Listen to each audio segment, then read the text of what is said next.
Hi, good morning, my dear student.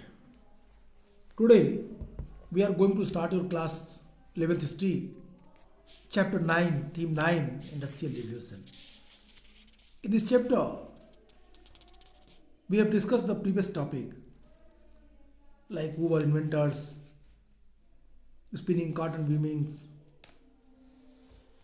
canals and railway, coal and iron, and introduction part of this chapter. These are topics discussed by me in your previous video, in your previous class also. Change lives. This topic was also discussed by me. In this topic, I told you that which type of changes that was occurring in Britain. मैंने आपसे कहा कि एकाएक industrial revolution होने से लोगों की समस्याएं, एक तरफ लोगों की जनसंख्या तेजी से बढ़ रही थी, शहरों में स्लम्स एरिया का विकास हो रहा था, अधिक शहरों का निर्माण हो रहा था, जो 50,000 तक के शहर थे, जो 70-50 तक केवल 29 थे 1850, जो पहले number of cities in England with the population over 50,000 grew from 2 in 70-50 to 19, 2 से 70-50 टू 1800 के बीच वो 29 तक पहुंच गए। लोगों को खूब लाभ हुआ, लेकिन ठीक उसी तरह से लोगों में गरीबी भी बढ़ी। लोग मजबूर थे गंदी बस्तियों में रहने के लिए। ठीक विपरीत जो धनी लोग थे वो इन शहरों को छोड़ के गांव में अपने बड़े मैसन्स बनाने शुरू कर दिए थे, अपने बड़े भवन बनाने शुरू कर दिए थे। इसका दुष्प्रभाव पड़ा मजदूरों के ऊपर, उनके लाइफ के ऊपर, उनके जीवन के ऊपर। We will read the next topic and we will try to understand that what type of problem they faced. My dear, हम जब अगले टॉपिक को पढ़ेंगे तो आसानी से द वर्कर्स टॉपिक को पढ़ेंगे तो आसानी से समझ जाएंगे। A survey in 1842 revealed that the average lifespan of worker was lower than that of any other special group in cities. It was 15 years in Birmingham, 70 years in Manchester, 21 in Derby. More people died and died at a younger age in the new industrial cities than in the village they had come from. Half the children failed to survive beyond the age of 5. The increase in the population of cities was because of the immigrants rather than by an increase in the number of children born at family who already lived there.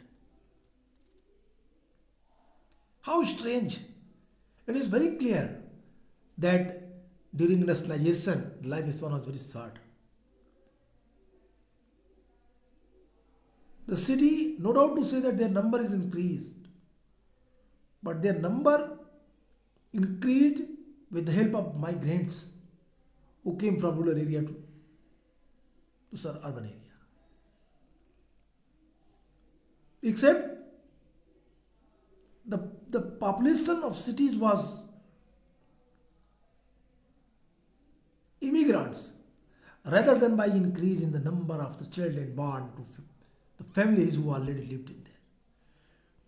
वो लोग जो शहरों में रह रहे थे उनके बच्चों की संख्या में वृद्धि से शहर की जनसंख्या बढ़ नहीं रही थी, बल्कि शहर की जनसंख्या बढ़ने का मेन कारण क्या था? शहर की जनसंख्या के बढ़ने का कारण था बाहर से आए हुए लोग। 1842 में किए गए एक सर्वेक्षण से यह पता चला कि जो वेतनभोगी मजदूर यानी कामगारों के जीवन की औसत अवधि, जो उनकी लाइफ स्पैन है, शहरों में रहने वाले किसी भी सामाजिक समूह के लाइफ स्पैन से कम थी। जो वर्कर्स थे उनकी आयु कम थी। बर्मिंघम में 15 वर्ष, मैनचेस्टर में 17 वर्ष, डर्बी में 21 वर्ष थी। इन नए इंडस्ट्रियल सिटीज में गांव से आकर रहने वाले लोग ग्रामीण लोगों की तुलना में काफी छोटी आयु में मर जाते थे। वहां पैदा होने वाले बच्चों में से आधे तो 5 साल की आयु प्राप्त करने से पहले ही चल बसते थे। शहरों की आबादी में वृद्धि, वहां पहले से रह रहे परिवारों में हुए जो नए बच्चे पैदा हुए थे, उन बच्चों की वजह से नहीं बढ़ रही थी शहरों की जनसंख्या, बल्कि बाहर से आए हुए लोगों की वजह से बढ़ रही थी। Death were primarily caused by the epidemic of the disease that spreads from the population of water, like cholera and typhoid, और ऑफ द एयर। जो ज़्यादातर मौत हो रही थी, ज़्यादातर लोगों की मृत्यु हो रही थी, उसमें उन महामारियों का भी कारण था जो वाटर पोल्यूशन से, जैसे कॉलरा, जैसे टाइफाइड, जैसे ट्यूबरक्लोसिस जैसे जो बीमारियां थी वो फैल रही थी। 1832 में कॉलरा का भीषण प्रकोप हुआ।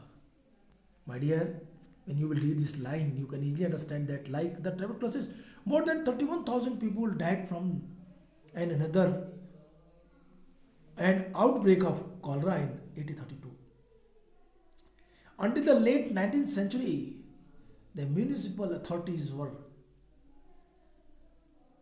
negligent in the attending to these dangerous conditions of life, and the medical knowledge to understand and cure these diseases was unknown. My dear, ये ज़्यादातर प्रॉब्लम जो थी वो यहीं से थी। जो ज़्यादातर मौत हो रही थी उसका कारण सिर्फ नेसेसरी नीड्स का पूरा ना होना था, बल्कि स्लम्स एरिया में फैली हुई प्रदूषण भी थी। जल प्रदूषण, वायु प्रदूषण, ये साथ साथ जो बीमारियां आई, उन बीमारियों ने इंडस्ट्रियलाइजेशन के समय वर्कर्स की जिंदगी को तबाह कर दिया। मौत ज्यादातर उन महामारियों के कारण होती थी जो जल प्रदूषण से, वाटर पोल्यूशन से, जैसे कॉलरा तथा टाइफाइड, और वायु प्रदूषण से, जैसे ट्यूबरक्लोसिस से होती थी। जैसा कि मैंने कहा 1832, the time that was 1832, the cholera was the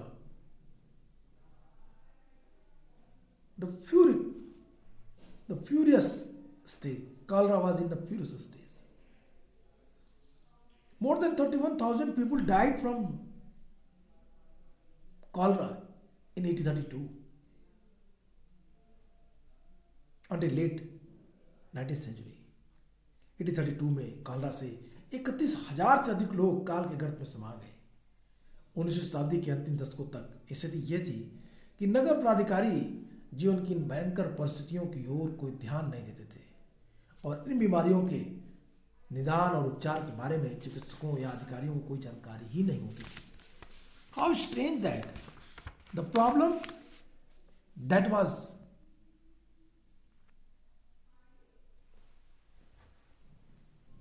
but किसी को इसकी खबर नहीं थी। आपकी ये लाइन कहती है, until late the 19th century, the municipal authorities were negligible in attending to these dangerous conditions of life, and the medical knowledge to understand and cure this disease was unknown. लोगों को इसके बारे में जानकारी नहीं थी। How can it possible? I mean to say that the rich people, the elite class people have no time to think about them. उनके बारे में सोचने के लिए उनके पास समय ही नहीं था. They have no time. Next topic is that women, children and industrialization. In this topic, we will see the problem of the women's. We will try to understand the children's who face difficulties during that time. The Industrial Revolution was time of important changes in the way that children and women worked. Children of the rural poor had always worked at home or in the farm at jobs that varied during the day or between seasons. Under the watchful eye of parents or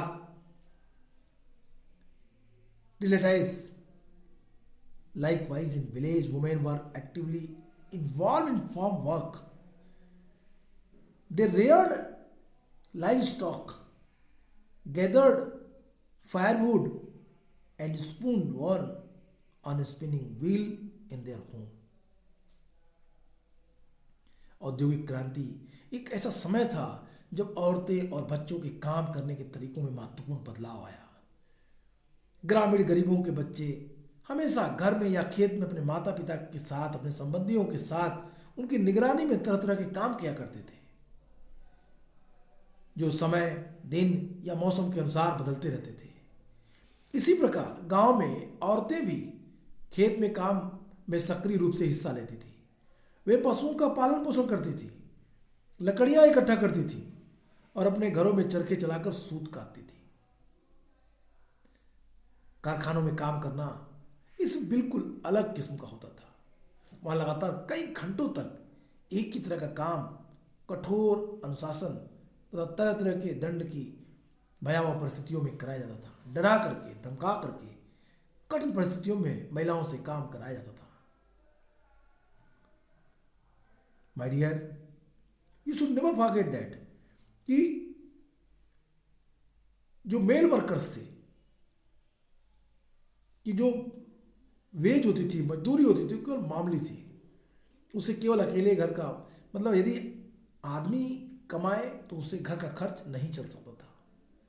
जरूरत थी कि औरतें भी फैक्ट्रियों में काम करें, बच्चों को भी कुछ कमाना पड़ता था।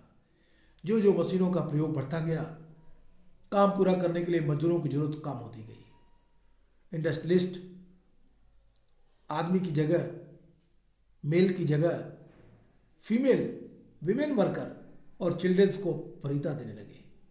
वो उन्हें अधिक पसंद करने लगे, क्योंकि एक तो उनकी मजदूरी कम होती थी, फीमेल की और बच्चों की, आदमियों की तुलना में, और दूसरे वे उनके काम की गंदी, कमजोर, मतलब घटिया परिस्थिति में भी कम काम करने के लिए वो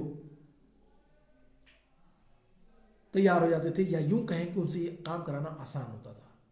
किसी भी परिस्थिति में डांट करके, धमका करके, थ्रेटेंड करके उनसे काम इंडस्ट्रियलिस्ट या फैक्ट्री ओनर्स करा लेते थे।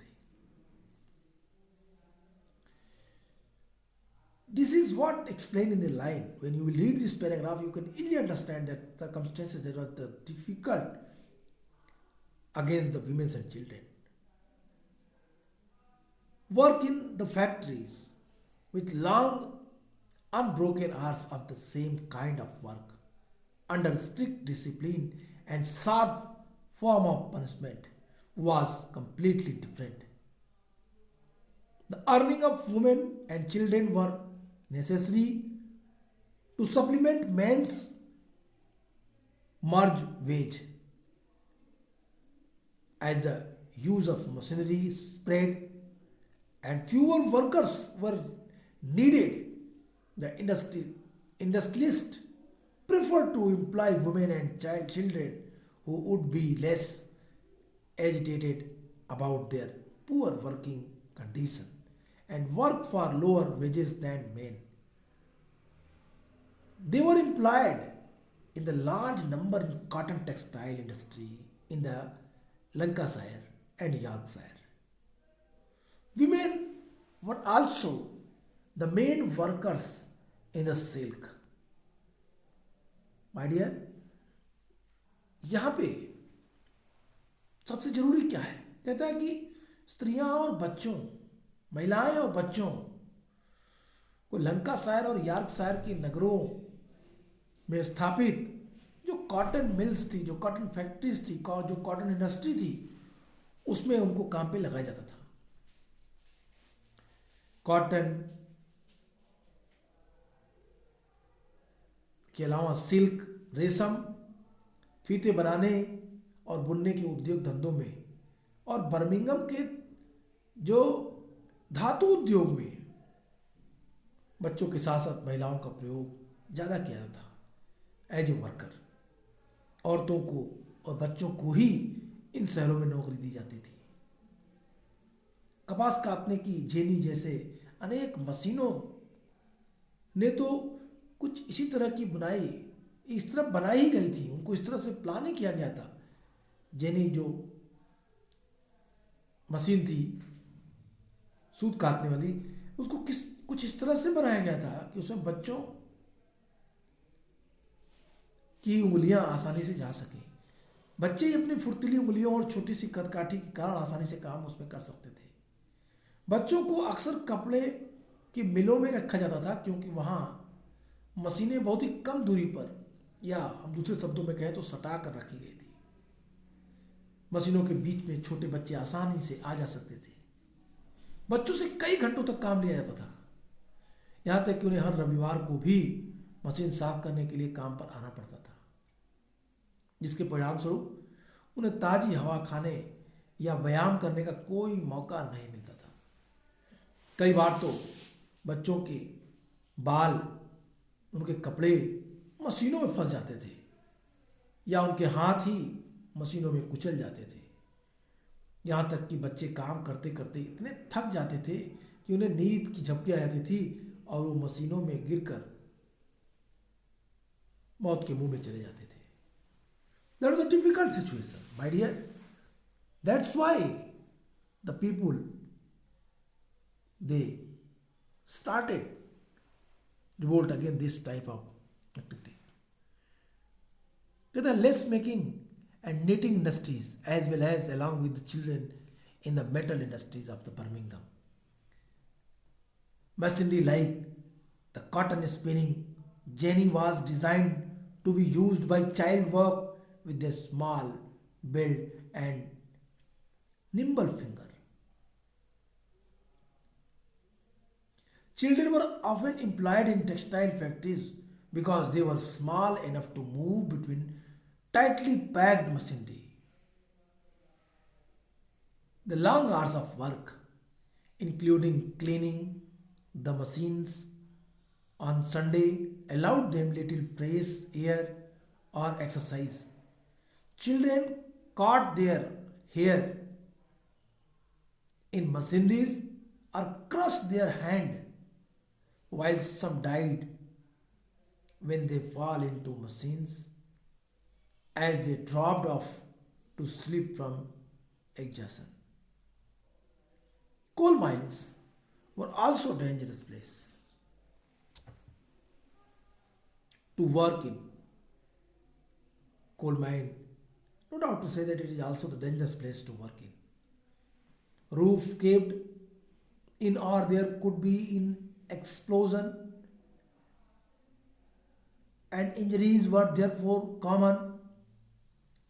The owners of coal mine used children to reach deep coal face or those where the approach path was too narrow for adults. Younger children worked as trappers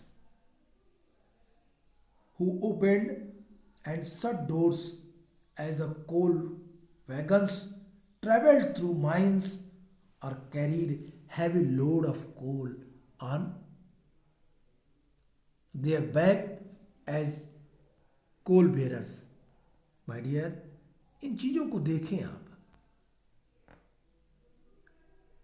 इन बातों को समझें आप. What I want to say you, my dear, it is the very difficult situation for the male and female, दोनों के लिए, specially बच्चों के लिए. किस तरह से बच्चे ट्रैपर के रूप में खानों में काम करते थे. कोयले की खान में भी काम करने के लिहाज से किसी के लिए भी खतरनाक थी, बच्चों के लिए तो ज़्यादा खतरनाक थी. कोयले की खान की छतें धंस जाती थी अथवा वहाँ कभी कभी विस्फोट हो जाता था, जिसमें चोट लगना तो आम बात थी. कोयला खान के मालिक कोयले के गहरे और अंतिम छोर को देखने के लिए अथवा जहाँ जाने का रास्ता बड़ों के लिए, वयस्कों के लिए, एडल्ट्स के लिए बहुत सकरा होता था, वहाँ बच्चों को ही भेजते थे. छोटे बच्चों को कोयला खान में ट्रैपर का काम भी करना पड़ता था. कोयला खानों में जब कोयला भरे डिब्बे इधर उधर ले जाए जाते थे तो वे आवश्यकता अनुसार उन दरवाजों को खोलते और बंद करते थे। यहाँ तक कि वे कोल बियरर्स के रूप में भी अपनी पीठ पर रखकर कोयले के भारी वजन को भी ढोते थे। कारखानों के मालिक बच्चों से काम लेना बहुत जरूरी समझते थे ताकि वे अभी से काम सीखकर बड़े होकर उनके लिए काम कर सकें, अच्छे से कर सकें। ब्रिटिश फैक्ट्रियों के अभिलेख से प्राप्त एविडेंस से पता चलता है कि फैक्ट्री मजदूरों से लगभग आधे ने तो वहाँ 10 साल से भी कम उम्र और 28% मजदूरों ने वहाँ 14 साल से कम उम्र की आयु में काम करना शुरू किया था। औरत और मजदूर मतलब विमेन्स को जो वेज मिलते थे, विमेन की मजदूरी मिलने से न केवल वित्तीय स्वतंत्रता महिलाओं को मिली बल्कि उनके आत्मसम्मान में भी बढ़ोतरी हुई। लेकिन इससे उन्हें जितना लाभ नहीं हुआ उससे ज़्यादा कहीं उनको हानि का सामना उठाना पड़ा। अपमानजनक परिस्थितियों में काम करना पड़ा। अक्सर उनके बच्चे पैदा होते ही शैशवावस्था में मर जाते थे। उन्हें अपने औद्योगिक काम की वजह से मजबूर होकर शहर की घिनौनी और गंदी बस्तियों में रहना पड़ता था। My dear, no doubt to say that this is the very difficult situation for them. औरतें, उनकी स्थिति, उनकी परिस्थिति एकदम खराब थी, डल टू डल, एकदम ऐसी स्थिति जिसके बारे में हम कुछ सोच भी नहीं सकते। इतनी खराब स्थिति, इस परिस्थितियों में विमेंस जी रही थी। अगर इस टॉपिक को देखें, कहते factory managers consider child labour to be important training for the factory work.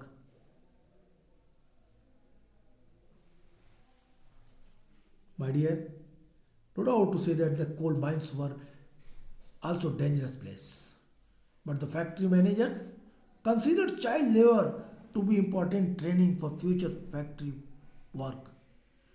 The evidence from the British factory records reveals that about half of the factory workers had started work when they were less than 10-year-old and 28% when they were under 14. Women may well have gained increased the financial and independence and self-esteem from their job, but this was more than offset by the humiliating terms of work they endured. The children they lost at birth or in early childhood and the squalid urban slums that industrial work compelled them to live in. My dear, अब इन चीज़ों को अगर आप समझें तो परिस्थितियाँ ऐसी थी जिसको इसमें इनको जीने के लिए मजबूर होना पड़ा। आज के लिए इतना ही। We will come to this topic in my next video and we will try to understand the articles where explain the actual condition of the worker. We will also read about the Charles Dickens and what he wrote about that industrialization which happened in Britain.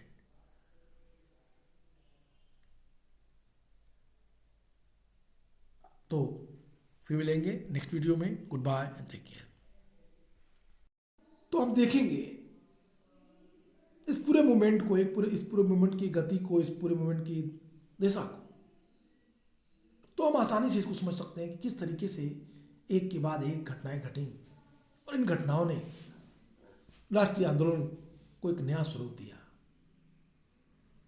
Gandhi ji ने क्यों चौरी चौरा कांड के बाद असहयोग आंदोलन को वापस लिया, गांधी जी के बारे में अन्य भारतीय नेताओं की क्या सोच थी, इन सारी घटनाओं के बारे में पढ़ेंगे। मैं नेक्स्ट वीडियो में 1914 से स्टार्ट करूंगा कि स्ट्रगल फॉर स्वराज्य, स्ट्रगल फॉर स्वराज्य टॉपिक को ध्यान रखते हुए इस पूरे पैराग्राफ को फिर से पढ़ने का प्रयास करेंगे। आज के लिए इतना ही। Goodbye, take care.